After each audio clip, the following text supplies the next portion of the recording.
या मालिकेच्या आजच्या भागामध्ये आपण पाहणार आहोत वीणा आणि लक्ष्मी आपल्या बिझनेस बद्दल बोलत असतात. वीणा लक्ष्मीला म्हणत असते, मेंटेनन्स आणि वीज बिल जर वगळलं तर 2,500 शिल्लक राहत आहेत, म्हणजे आपला व्यवसाय चांगलाच चाललाय. हे सगळं सिंचना समोर बसून ऐकत असते. लक्ष्मी देवाचे आभार मानत असते. सिंचना हरीशला म्हणत असते, आई आणि वहिनींच्या बिझनेसचं प्रॉफिट दिवसांदिवस वाढत चाललं आहे. 100 वरून 2,500 वर गेलंय. आता 2,500 चे 10,000 व्हायला वेळ लागणार नाहीये. कळणार सुद्धा नाही आपल्याला कधी होतील ते. सिंचनाचं हे बोलणं ऐकून हरीशला मात्र खूप आनंद झालेला असतो. परंतु सिंचना हरीश जवळ खूप रागाने बघत असते. हरीश म्हणत असतो, अगं तू का चिडतेस पण? सिंचना म्हणते, अरे मी चिडत नाहीये. त्यांचं होतंय ना ते चांगलंच होतंय.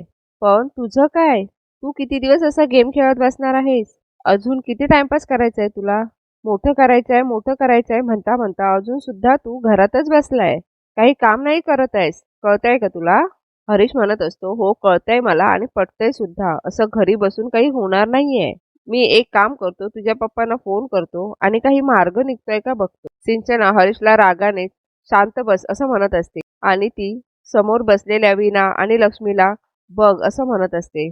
जयंत इकडे बाहेर आलेला असतो. जयंत विश्वाच्या आईला आवाज देत असतो. जयंत विश्वाच्या आईला म्हणतो, काकू आपलं ठरल्याप्रमाणे तुमची काही हरकत नसेल तर माझ्या बायकोचं गाणं प्ले करण्यासाठीची काही व्यवस्था करता का? मी गाणं या पेनड्राईव्ह मध्ये टाकलंय. फक्त या गाण्याचा व्हिडिओ प्लेबॅक करण्यासाठी काही व्हिडिओ डिव्हाइस लागेल. विश्वाची आई विश्वाला बोलवते आणि विश्वाला व्हिडिओ लावण्यासाठी काहीतरी व्यवस्था कर असं म्हणत असतो. परंतु विश्वा म्हणतो, नाही ते शक्य नाहीये. जयंत खूप रागाने विश्वाकडे बघत असतो आणि म्हणत असतो, विश्वा मला त्या गाण्याचा व्हिडिओ प्ले करायचा आहे आणि त्यासाठी मी काकूंची परमिशनही घेतली होती. विश्वा रागानेच आपल्या आईकडे बघत असतो. विश्वाची आई म्हणत असते, हो आमचं बोलणं झालं याबद्दल काल, पण मला वाटलं ऑडिओ असेल. व्हिडिओची कल्पना नव्हती मला. विश्वा म्हणतो, हो आई मला नाही बोलली काही व्हिडिओ बद्दल. जयंतला विश्वाचा खूप राग आलेला असतो. विश्वा जयंतला सॉरी असं म्हणत असतो. जयंत टीव्हीवर व्हिडिओ प्ले करूया म्हणून सांगत असतो. परंतु परंतु विश्वा ते फीचर आमच्या टीव्हीमध्ये नसल्याचं म्हणतो. विश्वा म्हणत असतो, मी ऑडिओ प्ले करू शकतो. विश्वा जयंतने दिलेलं जान्हवीने गायलेलं गाणं प्ले करतो. हे गाणं जान्हवीला ऐकून खूप भीती वाटत असते. जान्हवीला जयंत बरोबरचे सर्व क्षण आठवत असतात. जयंत बरोबर झालेलं जान्हवीचं लग्न, त्यानंतर जयंतने जान्हवीवर केलेले अत्याचार, हे सगळं जान्हवीला आठवत असतं. जान्हवी खूप रडत असते. जान्हवीचं गाणं वाजत असताना सगळेजण खूप उत्साहाने ते गाणं ऐकत असतात. एवढ्यातच विश्वा मुद्दामहून ते गाणं बंद करतो आणि जयंतला म्हणतो, काहीतरी प्रॉब्लेम झालाय, गाणं नीट चालत नाहीये. विश्वाची आई सुद्धा जयंतला सॉरी म्हणते.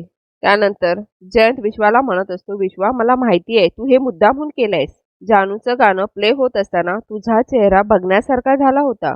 विश्वा म्हणत असतो, हो कारण तुझ्या आठवणी पुन्हा जगण्यासाठी माझ्या घरी जागा नाहीये जयंत. तुला जे करायचं आहे ना ते तुझ्या घरी जाऊन कर, इथे नाही. असं म्हणून विश्वा तो पेनड्राईव्ह जयंतच्या हातामध्ये देतो. जयंतला विश्वाचा खूप राग आलेला असतो. त्यानंतर गुरुजी समोरून चहा घेऊन येत असतात.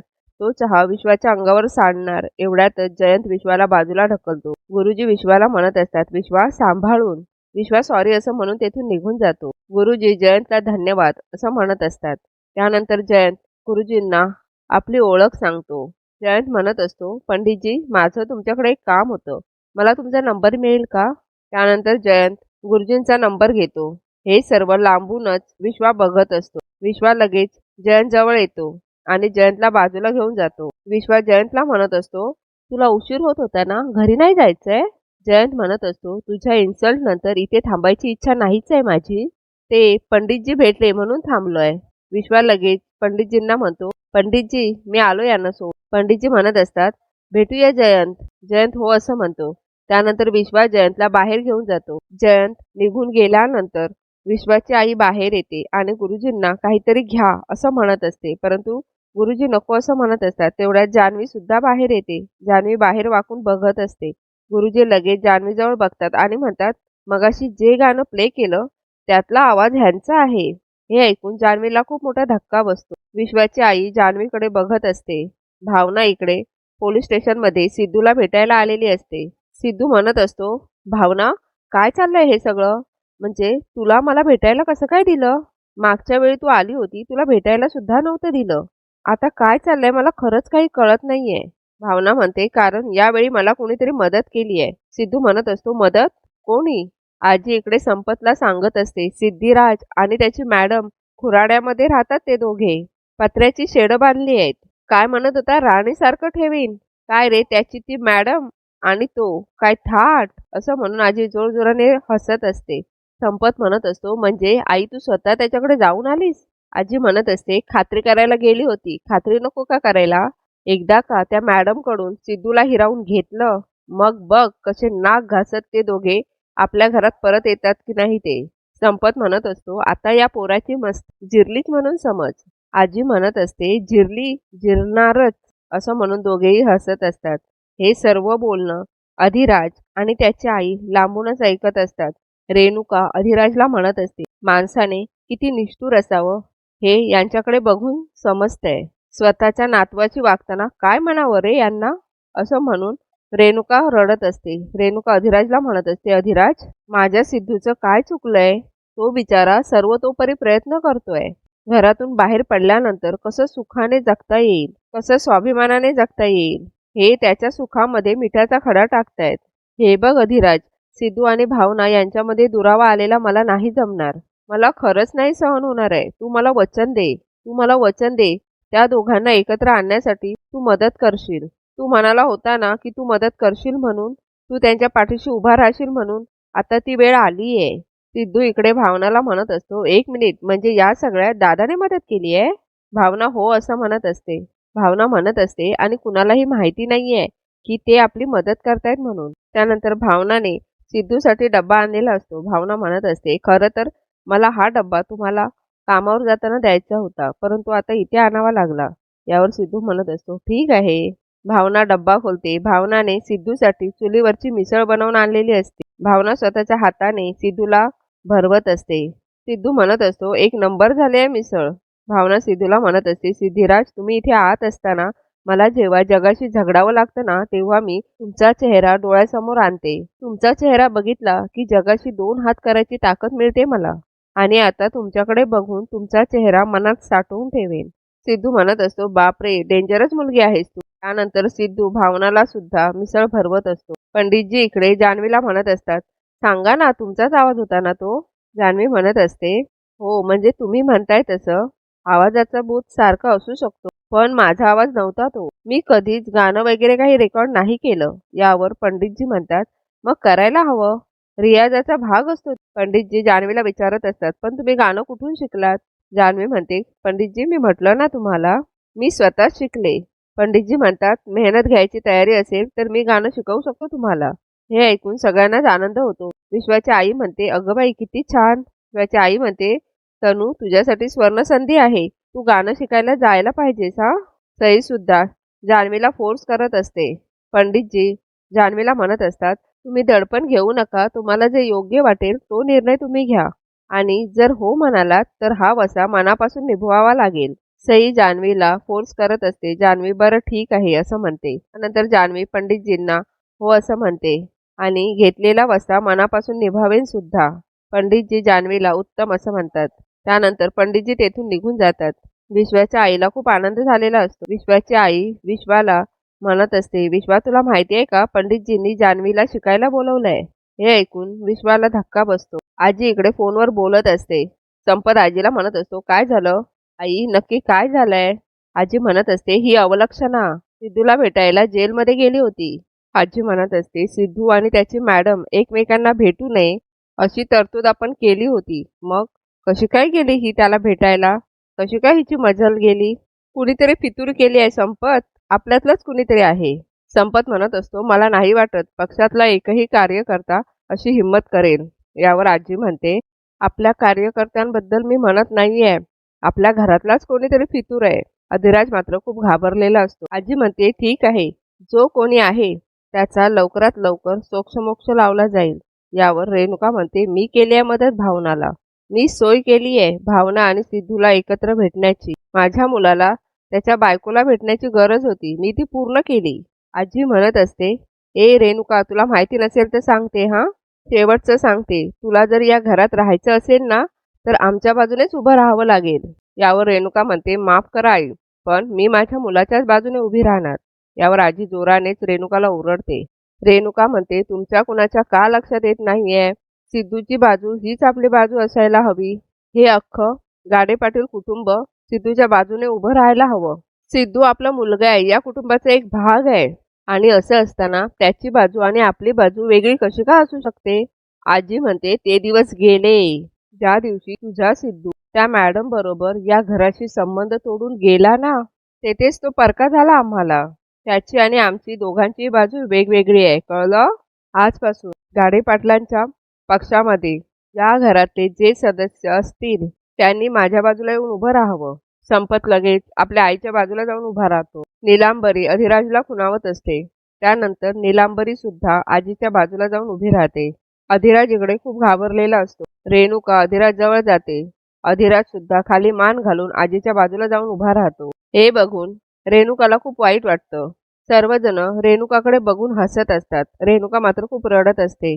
आजी रेणुकाला म्हणत असते, रेणुका मूर्ख बनू नकोस. हे तुझं वागणं आहे ना, त्याचा पश्चाताप होईल तुला. चल आमच्या बाजूला ये. आजी खूप रागाने रेणुकाला आपल्या बाजूला यायला सांगत असते. दुसरीकडे विश्वा म्हणत असतो, काय बेस्ट अपॉर्च्युनिटी आहे ही. विश्वाची आई म्हणते, हो की नाही? विश्वा म्हणतो, यापेक्षा चांगली गोष्ट असू शकत नाही तनू. अगं तुझ्या टॅलेंटला जर पंडितजींची कोचिंग मिळत असेल तर सोने पे सुहागा. त्यानंतर विश्वा खूप आनंदित झालेला असतो आणि गुरुजींबद्दल जान्हवीला सांगत असतो. हे बघून जान्हवीला जयंत बरोबरचे काही क्षण आठवत असतात. जान्हवी गप्प उभी असते. एवढ्यातच विश्वा म्हणतो, काय ग तनू, आतापासूनच भारी गाण्याची स्वप्न बघू लागलीस की काय? जान्हवी नाही असं म्हणत असते. विश्वा म्हणतो, नाही, पण तू स्वप्न बघायला हवीत. विश्वाच्या घरातील सर्वजण तनूला खूप प्रोत्साहित करत असतात. विश्वाची आई म्हणत असते, तनू खूप मोठी गायिका हो. तुझ्या आयुष्यात तुला खूप सारी सुख मिळू देत. त्यानंतर जान्हवी विश्वाच्या आईला नमस्कार करते. जान्हवी म्हणत असते, जयंतचं प्रेम किती पजेसिव्ह होतं. विश्वाचं एकतर्फी प्रेम आहे, पण तरीही तो किती सपोर्टिव्ह वाटतोय. हे जयंतला का नाही जमलं? विश्वा मी काही केल्याने आनंदी होईल याचा कधीच विचार करत नाही.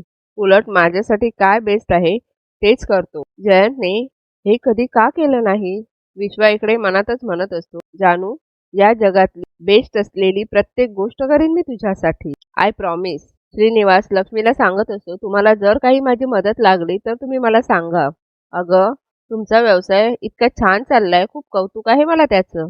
एवढ्या संतोष तेथे येतो. श्रीनिवास म्हणत असतो, पैसे मोजायला कोणीतरी माणूस ठेवावा लागणार आहे. संतोष म्हणतो, हो ना बाबा, पैसे मोजायला माणूस ठेवूयात, स्वयंपाक करायला बाई ठेवूयात, बाई ठेवू. संतोष म्हणत असतो, अगं वीणा, डब्बा कुठे आहे माझा, कामाला चाललोय मी.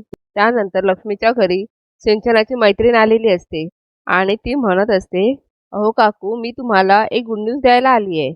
आपला रील्सवर कोलॅब सुपर सक्सेसफुल झालाय. हे ऐकून सगळ्यांनाच खूप आनंद होतो. सिंचनाची मैत्रीण म्हणत असते, बऱ्याच जणांनी कमेंट करून ॲड्रेस पण विचारून घेतलाय. आपण पुन्हा एकदा रील्स करू शकतो. त्यानंतर ती म्हणत असते, मी एक सुचवू का? तुम्ही आता जी सर्व्हिस देताय ना, त्याच बेसवर तुम्ही स्वतःचा प्रोडक्ट लॉन्च करू शकता. सिंचना म्हणत असते, आधी आम्ही लोकांना पीठ दळून द्यायचो आणि आता आम्ही पीठ पॅक करून स्वतःचा ब्रँड बनवून विकायचो. सर्व समजावून सांगून सिंचनाची मैत्रीण तेथून निघून जाते. संतोष म्हणत असतो, एक ना धड भराभर चिंध्या. एवढ्यात वीणा संतोषचा डब्बा घेऊन येते आणि संतोषच्या हातामध्ये डब्बा देते आणि त्याला ऑफिसला जायला सांगते. रेणुका म्हणते, आई, तुम्ही राहत्या घराचे 2 भाग करताय. तुमच्या सख्ख्या नातवाला या कुटुंबापासून तोडताय. आजी म्हणते, याची सुरुवात कोणी केली बाई? तुझ्या सिद्धूने. आडनाव कोणी टाकलं बाई? या घराचं आडनाव कोणी टाकलं? तुझ्या सिद्धूनं. हे घर सोडून कोण गेलं? तुझा सिद्धू. आणि तू आम्हाला का बोलतेस? रेणुका म्हणते, लग्न झाल्यापासून त्याच्या आणि त्याच्या बायकोच्या वाट्याला भोग येत आहेत आणि ते भोगतायत, तेही काही कारण नसताना. आणि असं असताना तो घरातून बाहेर पडणार नाही तर काय करणार आहे? आई, तुम्हाला नक्की हवंय तरी काय? त्याचं सुख बघवत नाही आहे का तुम्हाला? यावर आजी म्हणते, ए बस कर. तुला तुझं मत मांडायची एक संधी दिली ना, तेच चूक झालं. या संधीचा गैरफायदा घेऊ नकोस. हां ठीक आहे, तुला आमच्या बाजूने उभं राहायचं नसेल, तो तुझा निर्णय असेल, पण एक लक्षात ठेव, त्याचे परिणाम तुला भोगावे लागतील. त्यानंतर संपतला एक कॉल येतो. संपत म्हणतो, पक्षाची काही माणसं इथे येत आहेत, त्यामुळे हा विषय इथे बंद. आजी रेणुकाला म्हणत असते, आपल्या खोलीत जायचं हा, इथे थांबायचं नाही. अजिबात बाहेर यायचं नाही, समजलं? त्यानंतर आजी संपतला म्हणत असते, काय रे, कधी येणार आहेत तुझे कार्यकर्ते? भावना जेलमध्ये सिद्धूला भेटायला आलेली असते, परंतु बाहेर खूप गर्दी असते. भावना बरोबर सिद्धूला नोकरी देणारा तो माणूसही असतो. भावना त्याला म्हणत असते, ही एवढी गर्दी का आहे इथे? तो माणूस म्हणत असतो, ही सर्व गर्दी सिद्धूदादांसाठीच आहे. जोपर्यंत सिद्धूदादा या जेलमधून बाहेर येत नाही ना, तोपर्यंत ही मंडळी इथून हलणार नाही. सिद्धूसाठी काही लोक जेलच्या बाहेर उपोषणाला बसलेली असतात. ती सर्व माणसं नारे लगावत असतात, सिद्धूदादाची सुटका करा, सुटका करा, सुटका करा. भावना मनात म्हणत असते, हीच त्यांची खरी कमाई आहे. दळव्यांच्या घरी इकडे त्यांच्या बिझनेसबद्दल चर्चा चालू असते. हरीश म्हणत असतो, आपली दळवी घरघंटी पुढे नेऊया, आणि तो सर्वांसमोर हात पुढे करतो. सगळेजण हरीशच्या हातावर हात ठेवतात.